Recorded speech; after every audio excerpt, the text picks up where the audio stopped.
let's switch gears a little bit, John. I mean, the topic today, as the title of the episode implies, is starting and running a law firm. It's something you and I have both done independent of one another, and it's now something we've had the pleasure of doing together for many years. So let me start with you. Maybe give the listeners a little bit of an explanation of the background of when you started your original law firm and what was going through your mind back then. So I started my firm back in January 2013, which is about a year and a half after I graduated law school. I was working doing federal maritime litigation. I was working for a solo practitioner. And it got like really weird there at the end. And I along with like a couple of the people, we all got fired. You know, everybody was fired. We all were set to go. And, you know, it was like a forced experience of saying, well, look, what do I do now? Right? Like, what do I do now? So at the time, I had 4 files of my own. I had a laptop computer, and that was it, right? You know, I didn't even have a printer to like print out my own stuff. So I knew something was coming. So the individual that I was kind of fortunate because the person I was renting space from, I said, hey, look, if I'm not working for this guy, can I rent this office? And he said, yes. And then he kind of came in and was like, well, what's going on? I was like, listen, I think I'm going to get canned. You know, so he basically said, look, if you start your own firm, I want you to do some work for me. So I was able to do contract work for him, doing like SEC securities type transactional work. And that allowed me to get some like money coming in, right, while I'm building a contingency fee practice. Because that's kind of, you know, some of the fears that you have is like, well, how do I start making money immediately, right? And obviously it's like if you keep all your overhead low, I don't even think you need an office nowadays. That gives you that ability to start that. So that kind of allowed me to build, you know, and you think about it, I had milestones, right? Like when I could buy a printer, when I bought a computer that actually wasn't a laptop with 2 monitors, right? You know, all of my first employee, you know, I hired a legal assistant and, you know, she's still with me. Yeah, these are major milestones. Let's be real. When you're in the moment, in the trenches, so to speak, these, you know, we can talk about them in hindsight and gloss over them. But, you know, I know for you, because we've talked privately over the years, and I know for myself, when you reach those milestones, there's fear that you might not ever get there. And when you do, it's a nice accomplishment. Yeah. You know, I'll say, I don't know how you feel about it, but mine was less out of necessity and more born of just a desire to try. I was at the Miami-Dade Public Defender's Office. It's a great office. I had an opportunity to help a ton of people, work with great people, and try a lot of cases. But ultimately, I felt like the worth of a trial lawyer is in their ability to deliver results for their clients.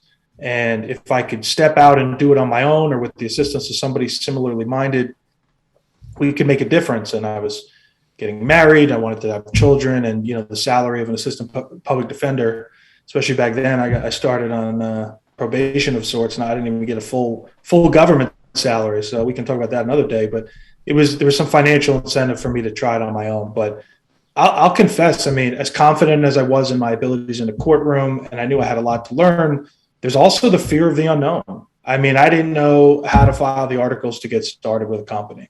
I didn't know really what type of company to start. It had been a while since I took business law in 2L year. And there's a whole lot of logistics that go into it. Fortunately, back then I had my then partner, Danny. He was at the PD's office with me. He was similarly minded, and he stepped out with me. But I think collectively we started with a couple $1,000s, I think $10K or less, which, you know, I'm not making light of it. It's something, but it's far from a war chest. And we started doing criminal defense. So if we didn't have clients coming in the door, there was no fees getting paid. We had that barrier to entry, you know, unlike a contingency fee case, anybody can hire you if you're willing to take it. You just got to wait to get paid. We were doing criminal. So if people weren't willing to pay us, our noobs out there trying to get justice for them, we weren't getting paid. And, you know, life doesn't stop. Your obligations don't stop. Did you see that as and I'm sorry, I don't mean to interrupt, but did you see that as a benefit to, I mean, you kind of talked like, yes, them having the ability to pay you as the criminal defense side, but did you also see that as a benefit of like, you have money coming in immediately, right? Like absolutely. Absolutely. And, you know, when you know that it's an eat what you kill environment, In the beginning, you're much more willing to take risks on cases that are a little bit more shaky, or maybe you just take less money than you know you're worth. But you have to do these things. Pride really doesn't play into it at all. It's a survival thing in the beginning, and you got to be hungry. And it's not just all about the money. Sometimes the best way to make money is to do great work for someone, if not for free, darn near close to it. They tell someone else, and it kind of snowballs. So you've got to be committed to the long term. But we started in a Regis building. And actually, the reason I bring that up is because that's ultimately choosing that office location, that shared space, was a benefit for a lot of reasons, the cost and all of that. But by choosing that office, it actually led me into your path, which allowed our paths to cross some years later, because I was going down the elevator one day. Now, mind you, I didn't do any plaintiff personal injury work. Going down the elevator, and there's two people sharply dressed. They looked like lawyers. And I said, you guys lawyers, what's the deal? They said, oh, yeah, we're over in this building doing depositions. Well, one of them was Zach. Zach was a then associate at a plaintiff personal injury firm up the street in Brickell. We got to talking. We exchanged cards. We then went out to lunch. That led to a relationship where when I would, the infrequent times when I would get a plaintiff personal injury case, I'd refer it to Zach. Sometimes I think Zach would then in turn refer it to you if it wasn't large enough for his firm. And then vice versa. We had never met, but I think you had some criminal leads that you were sending to Zach. He was a former prosecutor, or maybe asking for guidance where to send it. He would then send them to me. And so there was this kind of indirect relationship before you and I ever knew each other. And then as fate would have it, so we met at a Christmas party, basically, for Zach's firm. We finally got a chance to meet and get to know each other. And that was a really momentous occasion for us, obviously. And we could talk about the rest of that. But that was a pretty cool experience, Yeah, and here we are. It's kind of like how things go down the ladder of life, like up or down, and then we cross paths. And started out, we still had maintained our separate space, right? We kind of did like a joint venture. We would have cases together, and then at some point, I mean, gosh, the creativity that Jordan has, and I guess coupled with the fact that I can be crazy at times, was a really good mesh, because we think outside the box. We would try different things. I mean, we were looking at, I think one of our first things we looked at was doing like the fraud of credit cards at gas station pumps, right? We were gonna do that, and so we were doing branding videos and trying to be creative of things that you can do on a relatively small budget, but can try to see what you can do. And I don't think anything actually came about that, but it was the idea that, like, look, there's a lot of big voices in a particular space, and so you sometimes got to be creative. And to kind of echo what Jordan says is establishing yourself as doing the work and being creative and being strong and does two things. One, I think as a young lawyer, it's hard to get recognition of, like, this person is actually a real person and serious and good at what they do. And, that's difficult. You got to overcome those hurdles of, like, who are you, kind of thing.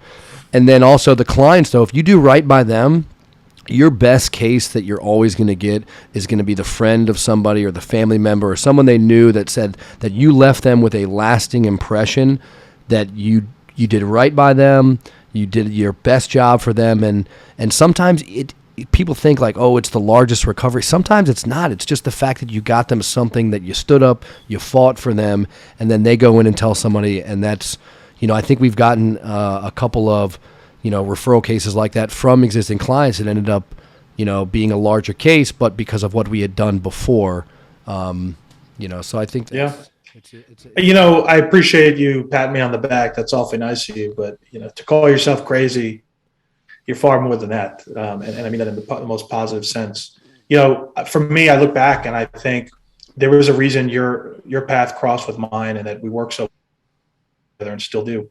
But in the beginning, the primary reason was we were different than each other. We weren't doing the same things. We weren't approaching problem solving the same way. Like, as a very concrete example, I started with a partner, but eventually, for personal reasons, he had someone he was in love with, and they were getting married, and she didn't live nearby, so he relocated. And before I knew it, I was a solo practitioner, which wasn't by design, but I dealt with it. But what's interesting is when I did that, I remember the fear of, I knew I needed help. I remember how big of a decision it was to make the financial commitment to hire a paralegal, legal assistant. up till that point, it was just Danny and I. We didn't have a legal assistant. That was a big deal. But I had like these artificial fears of growth, even though in my mind I knew I wanted to grow. You've got a wife, you've got kids or kids on the way, and obligations, and it's just hard to look at the plate and say I'm going to carve out some of this food for somebody else. Ultimately, that's something we could talk about that people should do. Conversely, though, when I met you, you had a staff, you had multiple employees. There was a part of your practice that was PIP, personal injury protection. You had a high volume of cases relative to what I was doing. And mind you, I was doing criminal, you were doing plaintiff personal injury. It's apples and oranges in a way. But I looked at you and I said, man, this guy's got it down. He was able to overcome and conquer that fear. I look at you as someone who has a healthy degree of a risk appetite. And I do too in many ways, but I just wasn't willing to put my chips on the table, so to speak, the way you were. And you really gave me that confidence to do that. So even before we formally partnered, I looked at you and I said, if he can do it, I can do it. I hired someone and she was wonderful. She worked with me for a long time. And so kudos to you for, maybe you can even tell our listeners, what was that like? You had multiple staff members. How did you get to that point? It's an interesting ride to think about, when you look back and realize that, wow, I'm entering, it's 2022. I've been on my own for over 9 years now. And it feels amount of time, but it feels shorter, right? It feels like, and maybe because we're still grinding and still hustling, and I think I'll always continue to do that. But it was like, it's like a slow progression, right? And everyone feels like, and I don't know, maybe it's just me, we live in a world where we want results now, right? I want it now, I want it fast, I want to do all these things, and when you're building a practice, and I think some of the benefits now of social media, you can build a practice, you can build awareness, you can build a brand for yourself, right? I'm my first website, I did it by myself on WordPress, I built it myself. It wasn't just a 5-pager. I tried to build content.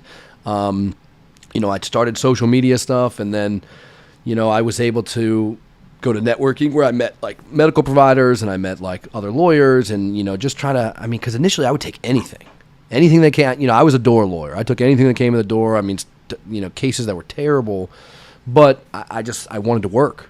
I wanted to work and wanted to bill. And so as I saw that slow matriculation of things, and I'll never forget, I remember, God, what was it? It was one of my first cases I settled where it was close to $50,000, and I was ecstatic, right? I was I'm getting a big fee. I had been, my overhead was so low because it was $500 to rent the office, and other than that, I didn't really have anything.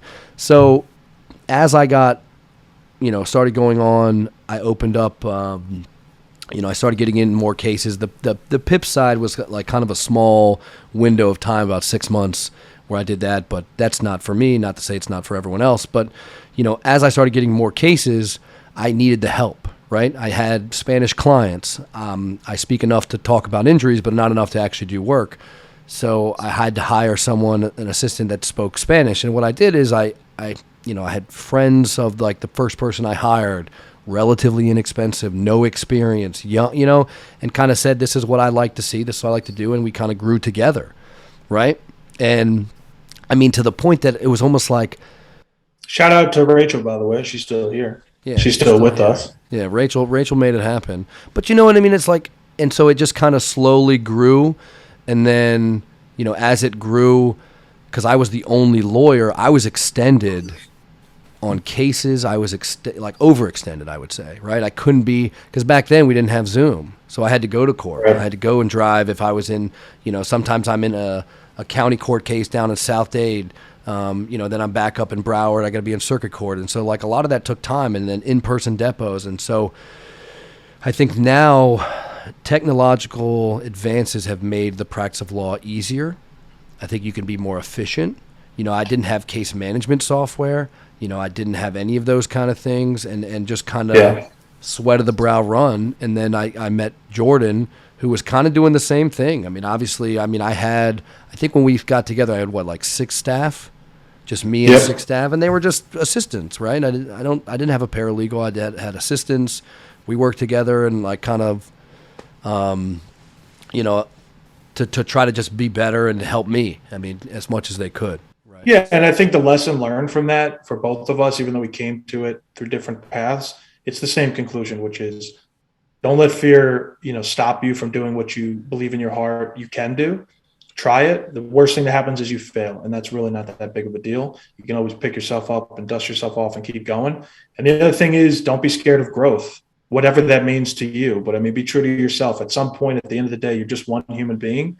And in order for you to even be the best version of you as a professional, you're likely going to need some help.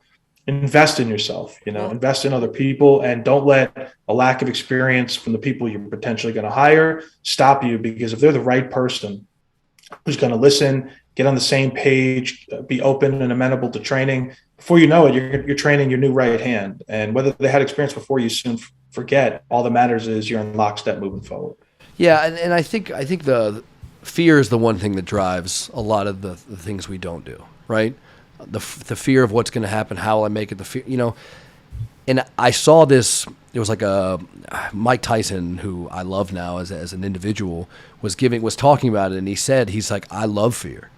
He's like, fear is what makes me be the better person. Fear is what drives me to be my best self. That fear of failure, he called it an illusion. And it's kind of true that it's okay to be fearful. I was fearful. I mean, I didn't know, like, am I going to start a firm? Am I not? I think was I married at the time? No, I think I was engaged. I was not married yet. I actually went and interviewed with a defense firm, had a great interview because I'm actually licensed in the Virgin Islands as well. And they had a practice there, and if they had offered me what I thought was they offered me like a BS contract position. And I was like, no, thanks. Made my decision for me. And then they called and tried to offer me 20 grand more. And I was like, it's too late. Like, first impressions matter. I had a great interview, and then you didn't value what I had, what I knew I had. And, my wife was like, look, or my now wife told me she was fearful, not of the sense of like what we were going to do, but like she wanted me to say, look, go work somewhere first, like build your name, because you're so fresh out of law school, right? It's been 18 months. You like, what do you even, and I didn't know what to do. I didn't know. I'd been doing maritime litigation in federal court. I didn't know I would call them land-based torts. I didn't know, right? And so, just like kind of like when you came over, like you didn't really know civil that much. You were doing criminal, and it's like the fears that we have, it's okay to be fearful. But it's not okay to allow it to cripple you to not take a chance. Because if you don't, then you get 5 years down the road, you're going to good job, they're paying you a bunch of money, and I call it the golden handcuffs, right? Do I leave now? It's more risk. You may have kids. There may be all this other obligation. So for me, I was like, it's now or never. Like, let's just do it. And if, I didn't have a backup plan. And I think sometimes maybe a backup plan doesn't make you look and work as hard, but what myself and you included, we have been grinding and driving and doing it since then. Yes, right? Stay looking forward. You can glance in the rear view, but don't live in it. The first person I ever worked for in law school, volunteered my time with, who I consider a mentor to this day, used to say, fear is a false expectation appearing real. I don't know if it's an original thought he had or it's something he shared with me, but it's always resonated with me. Just appreciate that, more often than not, the fear is in your head. It's not real. And like I said earlier, the worst thing that happens is you fail. I do want to say before we switch topics, but still talking about starting a firm, look, if you're out there and you're working, maybe you're a law student looking forward to graduation, or maybe you're an existing practitioner who's been in private practice as an associate somewhere, or even a partner for many years, and you're thinking about going off on your own, regardless of where you're coming from now, let me just say this. It doesn't require an enormous degree of money to get started, but it's easy to convince yourself of that. There's all these marketing gimmicks, and who's going to do the website, and where's my office going to be, and who's going to pay for the furniture, who's going to pay for all this equipment. And before you get ahead of yourself, just break things down to what is required, and you'll find that at the end of the day, it's not an awful lot. And look, if you're in a position where you get to start with a large war chest financially, hey, more power to you. Nobody says it's bad to have a cushion to fall back on, because in the beginning, especially, it ebbs and it flows. Sometimes it's great and sometimes it's slow. But I do want to talk about having other support, non-financial support. For me, what I found really interesting is when I decided to go out from the outset, I found I was getting more negative energy or points of resistance from other people, other lawyers. Some were my mentors at the time. Others were people I just reached out to talk to. And, I talked to many different people, so it's not like one voice. But I think the general consensus was some people seemed almost like, hey, don't come into my territory kind of thing. Do something else. Like I used to get the old, oh, criminals, everyone who's a criminal defense attorney is withering away on the vine. There's no money to be made. Do something else. And I thought that was kind of if they really meant it, it was a mentality of fear, which I didn't appreciate. But if they meant it to kind of deter me, I didn't think that was right. And alternatively, I had people who were just like, oh, find a nice firm. You could be the best lawyer you can be. You don't have to worry about things. You got benefits, whatever. You know who I got the most support from? The people that love me. And I think if you're out there and you're fortunate enough to have friends or family that genuinely care about you, those are the people you should ask because those are the people that know you best. My now wife, Jill, she had my back every step of the way. I mean, she always has. And I love her to death for that because without her like nudging and constant support, even just emotionally and mentally, I would never be here. So shout out to her because she's what made it possible for me. She was the one that would see me, super stressed some days for a host of different reasons. Something went wrong in a case or a client I thought was going to pay us didn't, especially in the criminal days. Just because they signed on the dotted line and created an expectation of future payment doesn't mean that they'll come through. And then my father, who, God bless him. I think, he just turned 70. I think he's still grinding 7 days a week. And so I get a good work ethic from him. But I also got an appreciation and support from him to say, if you can ever be in a position to not have to be your own boss, rather, you should do that. And if you fail, you can always go back to being an employee, but you should try. And I really had his support. And I love him for that because just from those two people giving me that degree of confidence, I took what I already had in terms of confidence and I said, I'm going to make the leap.